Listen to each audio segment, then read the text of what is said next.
Hello friends, मैं आप सबका स्वागत करता हूं अपने चैनल वी आर एस्पिरेंट्स में। आज हम शुरुआत करने जा रहे हैं बेयर एक्ट रिवीजन ऑफ भारतीय नागरिक सुरक्षा संहिता। ये वो 3 न्यू लॉज में हैं जो 1 जुलाई 2024 को भारत में इम्प्लीमेंट हुए। न्यू लॉज बहुत टाइम से डिमांड थी ब्यूरोक्रेट्स, पीपल्स और बहुत ही अदर सोशल फॉर्म्स की। On the recommendation of Malimath committee, Bezbaruah committee and Menon committee, ये चीज़ें पार्लियामेंट के सामने आई। पार्लियामेंट ने 2023 में एक chairmanship of VC of national law university Delhi में एक कमेटी बनाई जिसने सजेशंस लिए 18 states, 6 UTs and 16 high courts के, with including 22 NLUs and 42 member of parliaments, ताकि वो एक अच्छा लॉ बना सके। वो लॉ का ड्राफ्ट 20 दिसंबर 2023 को लोकसभा से पारित हुआ, 21 दिसंबर 2023 को राज्यसभा से पारित हुआ और 25 दिसंबर को ऑनरेबल प्रेसिडेंट के असेंट के बाद उसकी इम्प्लीमेंटेशन 1 जुलाई 2024 को पूरे इंडिया में हुई। अब हम बात करेंगे भारतीय नागरिक सुरक्षा संहिता के बेर एक्ट की। अगर हम शुरुआत से देखें तो सबसे पहले हम इसका प्रियम्बल देखते हैं। According to preamble, an act to consolidate and amend, ये दो वर्ड्स कंसोलिडेट एंड अमेंड, ये कंसोलिडेट करता है सारे क्रिमिनल प्रोसीजर को और अमेंड करता है ऐसी चीज़ों को ताकि मॉडर्नाइजेशन क्रिमिनल लॉ में आ सके, जैसे audio video records, video conferencing, these things must be include in criminal procedure. हम आगे जब 530 सेक्शन पढ़ेंगे इसका, तो उसमें साफ लिखा हुआ है कि आप ट्रायल, इंक्वायरी, इन्वेस्टिगेशन के दौरान जो वीडियो कॉन्फ्रेंसिंग का यूज़ कर सकते हैं, मॉडर्न वेपन्स है हमारे पास, टेक्नोलॉजी है, उसका यूज़ कर सकते हैं। ये कंसोलिडेट करता है सारे क्रिमिनल प्रोसीजर को और अमेंड करता है ताकि new modern things criminal procedure में आ सके। उसके बाद chapter 1 preliminary, short title and extent and commencement. The act may be called as Bharatiya Nagarik Suraksha Sanhita 2023। Then second, this provision of this Sanhita other than those relating to chapter 9 and chapter 11 and chapter 12 shall not apply to the state of Nagaland or the tribal area। पहले तो chapter 9 जो है वो good behaviour वाले जो laws हैं उस पर है, चैप्टर 11 जो है पब्लिक ऑर्डर एंड ट्रैंक्विलिटी पे है, और चैप्टर 12 जो है वो है प्रिवेंटिव एक्शन ऑफ पुलिस। ये 3 लॉज, सबसे पहला क्वेश्चन होता है कि ये 3 लॉज नागालैंड और ट्राइबल एरिया पे क्यों नहीं इंप्लीमेंट होते। उसका आंसर है आर्टिकल 371 ऑफ इंडियन कॉन्स्टिट्यूशन, जो इन स्टेट्स को एक स्पेशल पावर देता है, स्पेशल स्टेटस देता है। बट इसमें साफ लिखा है कि अगर स्टेट गवर्नमेंट चाहे बाय द नोटिफिकेशन, इन सब पर या तो पूरा या फिर उसका कुछ पार्ट इम्प्लीमेंट हो सकता है। Tribal areas are those areas which are the part of 6th schedule and the areas of Assam. ये हमें याद रखना है कि 6th शेड्यूल और the area of Assam which is refer in paragraph 20। ये प्री का क्वेश्चन बन सकता है। आजकल हरियाणा एरिया के बाद तो कुछ भी प्री में आ सकता है, तो ये बहुत इंपॉर्टेंट हो गया इसमें। Then it shall come into the force on such date as the central government may by notify in official gazette। ये है डेट 1 जुलाई 2024। इस दिन ये तीनों जो एक्ट्स हैं और ये एक्ट मोस्ट पर्टिकुलरली इम्प्लीमेंट हुए। देन अब आगे बात करेंगे डेफिनेशन क्लॉज की। डेफिनेशन क्लोज को पढ़ते हुए हमें पता लगेगा कि क्या इंपॉर्टेंट चीज़ें इसमें हम आगे पढ़ने को मिलेगी। ये डेफिनेशन क्लोज एक तरह से पूरे बीएनएसएस का एक तरह से समरी है और एक तरह से कह सकते हैं हम ट्रेलर है। कैसे वो हम देखेंगे। पहला डेफिनेशन क्लोज जिसमें हमने स्टार लगाया हुआ है, इसका मतलब वो न्यू इम्प्लीमेंट हुए हैं, नए आए हैं। ऑडियो वीडियो इलेक्ट्रॉनिक, मैंने आपको अमेंड में ही बताया था कि ये मॉडर्नाइजेशन की तरफ अमेंडमेंट हुई है। तो सबसे ज़्यादा मॉडर्न और टेक्नोलॉजिकल अगर हमें किसी भी क्रिमिनल प्रोसीजर को बताना है तो उसमें ऑडियो वीडियो जरूर हो, ऑडियो वीडियो इलेक्ट्रॉनिक कम्युनिकेशन जरूर होना चाहिए। Audio video electronic means shall include use of any communication device for the purpose of video conferencing, recording of process of identification, search and seizure, transmission of electronic communication, and for any other purpose, and by such other means as the state government by rules provided। इस definition से हमें ये भी पता लगता है कि audio video electronic जो इसमें इन्होंने एडिशन किया है वो किन किन चीज़ों में किया होगा।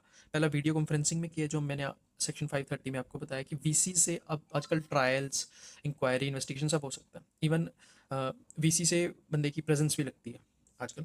Recording of process of identification, search, seizure, ये जो बहुत इंपॉर्टेंट है, ये हम सेक्शन 105 में पढ़ेंगे, जिसमें मैंडेटरी कर दिया है सर्च और सीजर के दौरान वीडियो मोबाइल से रिकॉर्डिंग करना।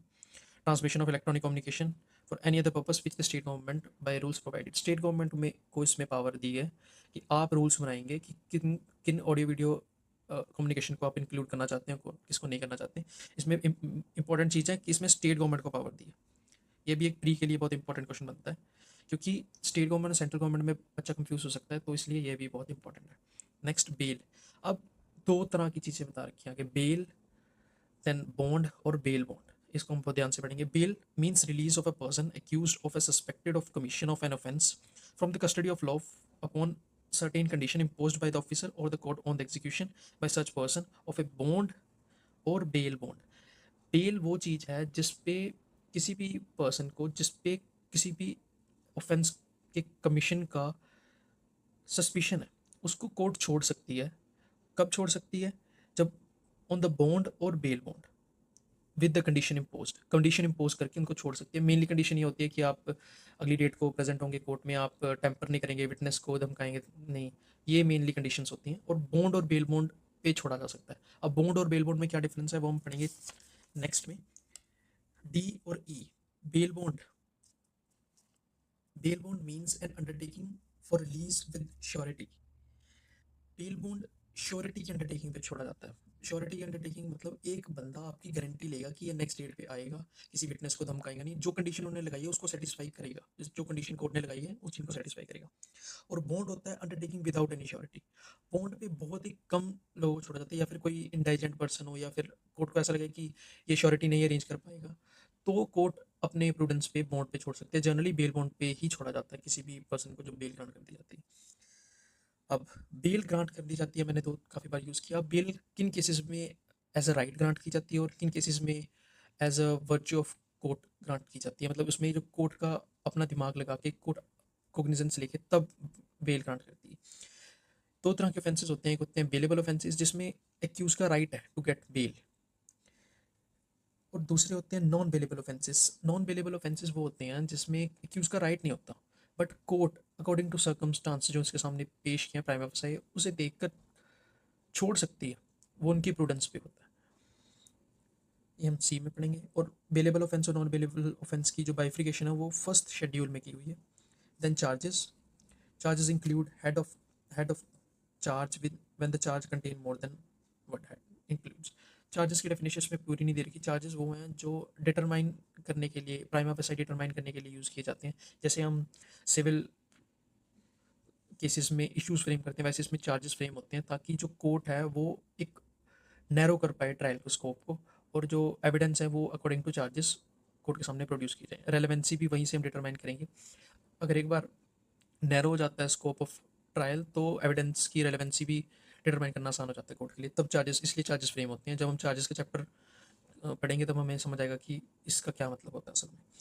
देन दो चीज़ें हो रहा है, एक कोग्निजेबल ऑफेंसेस, एक नॉन कोग्निजेबल ऑफेंसेस। इसको याद करने के लिए ट्रिक मैंने बनाई थी, जी ओ। जी में कोग्निजेबल ऑफेंसेस एंड ओ में non cognisable offences. Cognisable offences वो ऑफेंसेस होते हैं जिसमें अरेस्ट किया जा सकता है विदाउट वारंट। अगर आपको याद करने में इसको दिक्कत होती है तो cognisable arrest without warrant and non cognisable arrest with warrant, ये आप फ्रेजेस याद कर सकते हैं। Cognizable offense means an offense for which any cognizable case means a case in which the police officer may, accordance with the first schedule or under any other law for the time being enforce arrest without warrant। वो cognizable offenses होते हैं, first schedule में दिया हुआ है। और any other law for the time being enforce में हम दो पार्ट्स में इसको बाइफिकेट करते हैं। एक, एनी अदर लॉ में अगर पनिशमेंट 7 साल से ज़्यादा है, और दूसरा अगर पनिशमेंट 3 से 7 साल में है। अगर 7 साल से ज़्यादा है तो अरेस्ट किया जा सकता है। अगर 3 से 7 साल के बीच में पनिशमेंट है तो हम पहले नोटिस देते हैं, ये जनरल रूल है, पहले नोटिस दिया जाता है। अगर वो बंदा प्रोड्यूस नहीं होता अथॉरिटी के सामने देन अरेस्ट होता है। जनरली फर्स्ट रूल नोटिस का है, बट अगर 7 साल से ज़्यादा की कोई ऑफेंस की पनिशमेंट है तो डायरेक्ट अरेस्ट हो सकता है, नोटिस की उसमें ज़रूरत नहीं होती। Then complaint mean any allegation made orally or in writing to the magistrate with the view of taking action under this sanhita that some person, whether known or unknown, has committed an offence but does not include police report। Complaint और FIR में difference होता है। Complaint हमेशा magistrate को होती है, आप यहाँ देखिए, ओरली और in writing to a magistrate, और FIR पुलिस अथॉरिटीज़ के पास होती है। ये डिफरेंस, मेनली डिफरेंस होता है। With the view to take action, हम मजिस्ट्रेट को क्यों कंप्लेंट कर रहे हैं ऑरली और रिटन, ताकि वो कोई एक्शन ले for some person whether known और अननोन, इवन हमें उसके बारे में पता है और या फिर हमें उसके बारे में नहीं पता, has committed an offence but does not include police report. Police report को इंक्लूड नहीं किया जाता है इसमें। पुलिस रिपोर्ट को इंक्लूड करने ना करने का मतलब ये है कि जब पूरी इन्वेस्टिगेशन होने के बाद पुलिस रिपोर्ट आएगी उसको हम कंप्लेंट का नाम नहीं दे सकते, वो पुलिस रिपोर्ट ही है, इसको स्पेसिफिकली कंप्लेंट से अलग किया।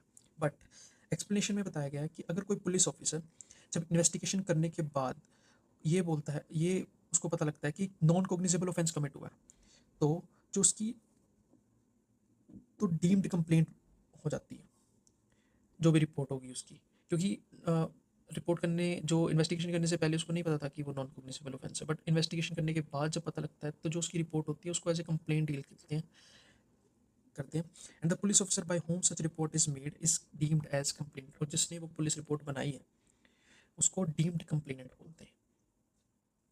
Then next, electronic communication means in communication by any writing, verbal, pictorial information or video content transmitted, transferred, whether from one person to another or from one devices to another or from a person to a device or from a device to a person by means of an electronic device including telephone, mobile phone, wireless communications device, computers or video players and cameras, or any other electronic device or electronic form as may be specified by the notification by the central government। ये भी important होता है आपके pre के लिए कि कौन determine करेगा कि किन इलेक्ट्रॉनिक कम्युनिकेशन या डिवाइसेस को हम इलेक्ट्रॉनिक कम्युनिकेशन में इंक्लूड करेंगे, वो सेंट्रल गवर्नमेंट करेगी। हमने पीछे ही पढ़ा कि जो ऑडियो वीडियो इलेक्ट्रॉनिक है उसको स्टेट गवर्नमेंट जो रूल्स बनाएगी वो स्टेट गवर्नमेंट बनाएगी, बट डिटरमाइन कौन करेगा, वो सेंट्रल गवर्नमेंट डिटरमाइन करेगी। ये भी प्री के लिए इंपॉर्टेंट क्वेश्चन हो सकता है। Then next, high court. High court as obvious जो हाईएस्ट क्रिमिनल कोर्ट होगी स्टेट की, वो हाई कोर्ट होगी।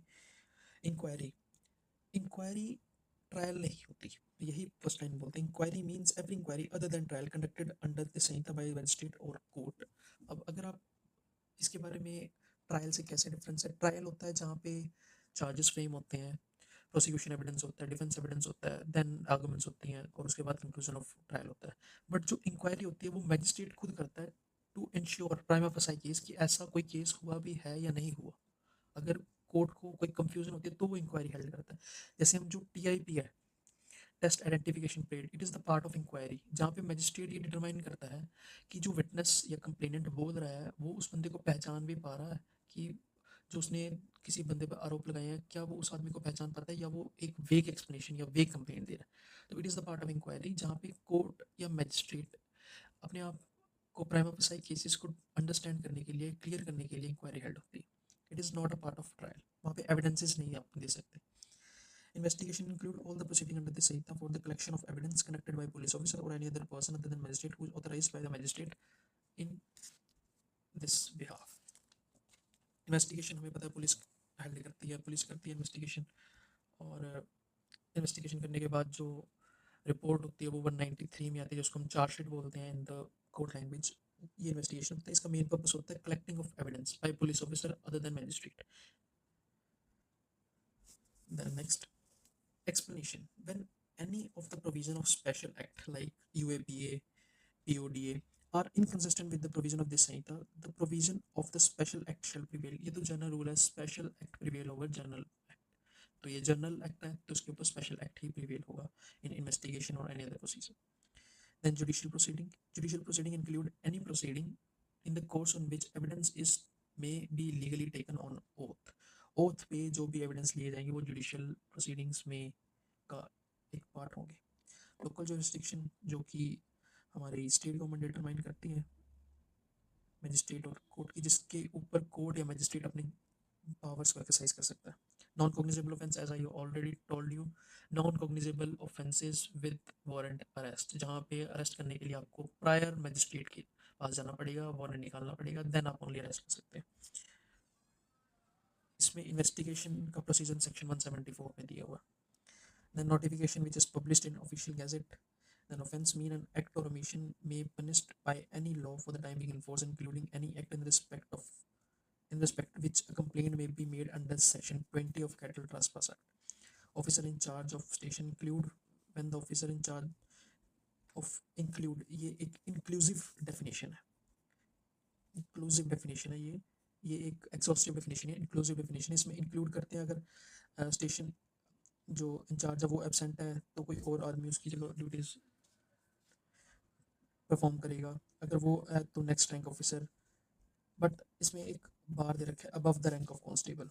Constable can't be become the officer in charge of police station, ये आपको याद रखना है प्री के लिए। Then place include house building tents. Police report section 193 sub close 3 में ये वो रिपोर्ट होती है जो आफ्टर इन्वेस्टिगेशन पुलिस प्रोड्यूस करती है कोर्ट के सामने, उसके बाद चार्जेस फ्रेम होते हैं। पब्लिक प्रोसिक्यूटर जो स्टेट की तरफ से केस लड़ता है। Sub division of A district, high court के पास पावर है कि वो एक डिस्ट्रिक्ट में डिफरेंट डिफरेंट सब डिवीजन बना सकता है to better event of judicial proceedings. Summon case relating to offense which is not being a warrant case. Summon case warrant case नहीं होते, और वारंट केस कौन से होते हैं जिसमें 2 साल से ज़्यादा की पनिशमेंट होती है। इट मीन्स समन केस है दो केसेस जहाँ पे 2 साल से कम की सज़ा होगी, वो सारे समन केसेस होंगे। और वारंट केस, समन केस और वारंट केस की डिस्टिंग्विशमेंट इसलिए की गई है क्योंकि जब हम ट्रायल पढ़ेंगे तो हम देखेंगे दोनों केसेस को डील करने का प्रोसीजर डिफरेंट है। समन केसेस में हमें फ्रेमिंग ऑफ चार्जेस करने की जरूरत नहीं होती, बट वारंट केस में प्रॉपर प्रोसीजर एस्टेब्लिश है। यहाँ पे फ्रेमिंग ऑफ चार्जेस होंगे, प्रोसिक्यूशन एविडेंस होंगे, इंडिपेंडेंट एविडेंस होंगे, आर्गुमेंट्स होंगी। और वारंट केस को हम other than police report with the police report इसमें भी डिस्टिंग्विश करते हैं, तो इसलिए यहाँ पे इसकी डिस्टिंग्विशमेंट की गई। Victim, victim means a person who has suffered any loss or injury caused by a reason of an act or omission of the accused person and include the guardian and legal heirs of the victim. Victim वो आदमी है जिसको कोई injury हुई है because of the act of accused, और इसमें उसके गार्डियंस भी इंक्लूड होंगे, legal heirs of such victim भी इंक्लूड होंगे। बिकॉज कुछ केसेस में क्या होता है कि विक्टिम की डेथ हो जाती है, तो अगर ये चीज़ यहाँ पे इंक्लूड नहीं होती तो क्योंकि विक्टिम मर चुका है तो उसका केस कौन, या उसकी वजह से, क्योंकि गार्डियंस को तो कोई इंजरी नहीं हुई, बट इसमें विक्टिम में गार्डियंस की को भी इंक्लूड करके विक्टिम की डेफिनेशन को ब्रॉड किया, उसकी स्कोप को ब्रॉड किया। Word and expression used therein not defined but defined in information technology and भारतीय न्याय संहिता shall meaning respectively assigned in this act। इसमें वर्ड एंड एक्सप्रेशन में स्पेसिफिकली आईटी एक्ट को इंक्लूड किया क्योंकि काफ़ी डेफिनेशंस जो है जैसे इलेक्ट्रॉनिक कम्युनिकेशन की जो ब्रॉड डेफिनेशन है वो आईटी एक्ट में गिवन है, और कुछ डेफिनेशन भारतीय न्याय संहिता में भी गिवन है। ये था चैप्टर नंबर 1 के इम्पोर्टेंट, जो 3, 4 और 5 है। 3 में तो कंस्ट्रक्शन ऑफ रेफरेंस है, इसका कोई कुछ ज़्यादा इंपॉर्टेंस नहीं है, but the next the trial offences जो भारतीय न्याय संहिता और एनी अदर लॉ। भारतीय नागरिक सुरक्षा संहिता BNSS 2003 है, ये मेनली प्रोसीजर एस्टेब्लिश करता है उन किसका, उन ऑफेंसेस का जो भारतीय न्याय संहिता या फिर कुछ एनी अदर लॉ में हेल्ड हुए। इसमें कोई भी ऑफेंस की डेफिनेशन या ऑफेंस की पनिशमेंट नहीं गिवी, इसमें सिर्फ प्रोसीजर एस्टेब्लिश किया है कि अगर वो ऑफेंस हो जाता है तो हम कौन सा प्रोसीजर फॉलो करेंगे। All offences under भारतीय न्याय संहिता 2023 shall be investigated, inquired, tried or otherwise dealt with according to the provision thereafter contained। जो भी इंक्वायरी होगी, ट्रायल होगा या फिर कुछ भी होगा इन्वेस्टिगेशन से लेकर एंड तक, वो सारे इस एक्ट के अकॉर्डेंस में चलेंगे। All offences under any other law shall be investigated, inquiry, tried or otherwise dealt and according to the same provision but subject to the enactment for the time being in force for regulating the manner or the place of investigation, investigating, inquiring, trying and otherwise dealing with such offense। जो any other law के offences होंगे, अगर जिस भी law में हुए, अगर उसमें स्पेसिफिकली मेंशन है किसी प्रोसीजर के बारे में तो वो प्रोसीजर लागू होगा, अदरवाइज ये जनरल प्रोसीजर लागू होगा। यही क्लॉज नंबर 2 बोल रहा है। Saving clause, nothing contained in this Samhita shall in the absence of specific provision in the contrary affect any special or local law for the time being in force for the special jurisdiction and power conferred or any special form of procedure prescribed by any other law for the time being in force। ये क्या बताता है कि अगर कोई special procedure establish किया है state government ने, जैसे पोस्को में किया है, जुवेनाइल में किया है, तो उसको ये एक्ट के प्रोविजन कोई इम्पैक्ट नहीं डालेंगे, वो प्रिवेल होंगे, ये प्रिवेल नहीं होगा। बट अगर कोई प्रोसीजर नहीं है तो ये जनरल प्रोसीजर ही फॉलो होगा। ये था चैप्टर नंबर 1। हम ऐसे करते करते सारे चैप्टर्स को इंक्लूड करेंगे, सारे इंपॉर्टेंट सेक्शन, केस लॉज, सब चीज़ों को इंक्लूड करेंगे। इसमें केस लॉज नहीं है, इसमें सिर्फ एक ट्रेलर है पूरे BNSS का। आई होप मैं आपको समझाने में कामयाब रहूँगा। अगर मुझसे कोई गलती होती है तो आप प्लीज़ कमेंट करके उस गलती को ज़रूर बताएं ताकि मैं उस चीज़ को इम्प्रूव कर सकूँ। आई होप आप सबको समझ आ गया। ये था चैप्टर नंबर 1। अब हम आगे मिलेंगे चैप्टर नंबर 2 की डायरेक्ट रिवीजन में। Thank you so much. जय हिंद, जय भारत।